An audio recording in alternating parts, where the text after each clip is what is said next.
Where should I be financially by the age of 40 or at any age for that matter? I get this question a lot during client meetings. How much should I have saved? How much do I already have saved? How much should I be saving? Where should I be saving? And how do I stack up against others in my age group or similar situation? Common questions and good questions to be asking. While we can all use Google and benchmarks to kind of help us get started, the reality is Google and benchmarks aren't going to give you the answers you need for your particular situation, for your lifestyle, and for your goals. For example, you may have heard the benchmark, the 50-30-20 rule in terms of how much to be saving and kind of where to place your savings. So you're bringing in a monthly income. The 50-30-20 rule says if you're bringing in $5,000, 50% of that, so $2,500 a month, should go towards your essentials. So things like your housing, your groceries, your gas, utilities, etc. 30% of that, so $1,500, can go towards, for the month, will go towards your wants. So you wanting to go out to dinner once a week, you want to go to Starbucks every morning, you want to take a vacation. So that rule states that 30% should go towards those wants. Then the remaining 20%, so $1,000 a month, if you're bringing in $5,000 a month total, $1,000 a month towards your savings. Where and what buckets to put in, that's a whole different discussion, but the general rule says to at least target saving 20% of your income on a regular basis. So then what? You get these rules of thumb and you think, oh, well, I'm not doing anywhere near that. Well, what do I need to do? And the reality is, depending on your situation, you may not need to save 20%. Maybe you only need to save 10%. If you live fairly simply, you're planning to work in some facet for the rest of your life. You really don't ever plan to retire. On the other hand, maybe you need to bump that 20% to 40%. If you come to me at the age of 40 and tell me that your primary goal is to retire early at the age of 55, and you're willing to do whatever it takes to make that happen, we're going to have to make some adjustments to those benchmarks. So it really is a personal discussion, a different discussion that I'm going to have for everyone. And it's important to meet with someone or talk with someone who can walk you through your process, your goals, your priorities, help you place priorities on the things that you want to do and accomplish both in the short term and in the longer term, and then come up with a set plan for you. So literally tell you, look, of the $5,000 income that you bring in every month, this is the max amount that you can spend on your wants, on going out to dinner, on buying gifts, on getting your pedicures, whatever that may be. And if you go over that amount, you're going to be taking from one of those other buckets, either from your savings or from your essentials. And we all know essentials are essentials. Those bills are coming in every month, whether we want them to or not. So you're going to pay the mortgage and the utility bill regardless.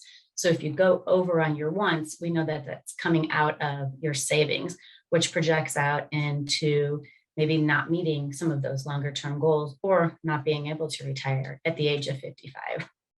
We all like to compare ourselves. So I get the question, where do I rank? Where do I stack up compared to others? All you have to do is a quick Google search to find that the average 40-year-old has a net worth of nearly $80,000.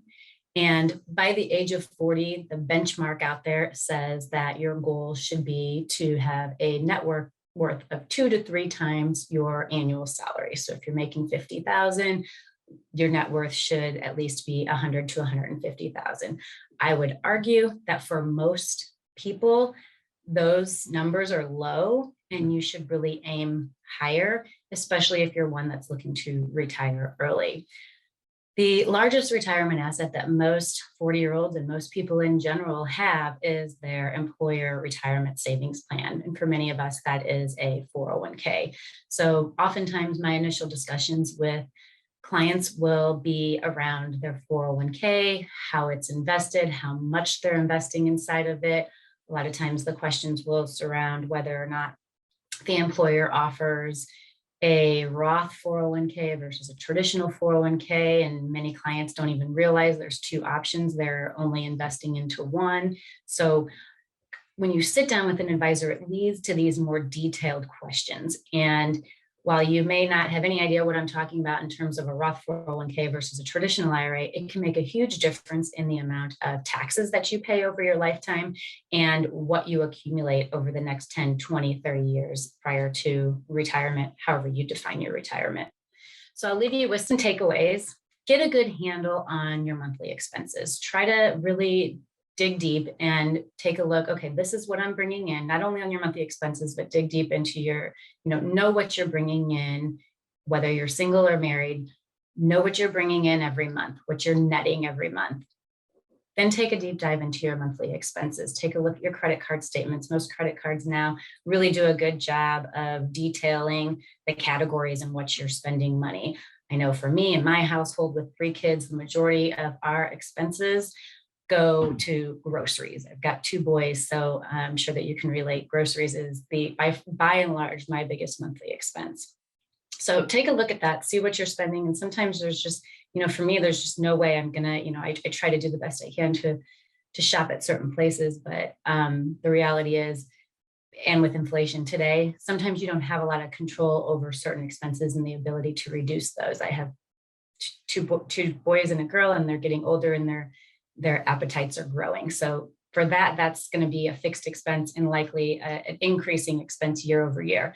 So I'm going to take a look at other things that I can do to maybe reduce expenses in order to add to my savings if my goal is to make sure that not only long-term look at retirement early or at a normal age, but also to, take a family vacation every year. If I want to make sure that and for me, that ranks high on my priority list. I want to make sure while my kids are young and that when they want to hang out with me, that we have the ability and the financial means and time to take a vacation at least once a year, if not twice a year. So what I'll do with clients, if that's also a priority of theirs, is work to budget that in order to kind of really do the things that are important to you and take advantage of the experiences that you want to in life. Sometimes we've got to really sit down and oftentimes it helps to have an outsider, someone else like myself, even a family member or a friend, help you kind of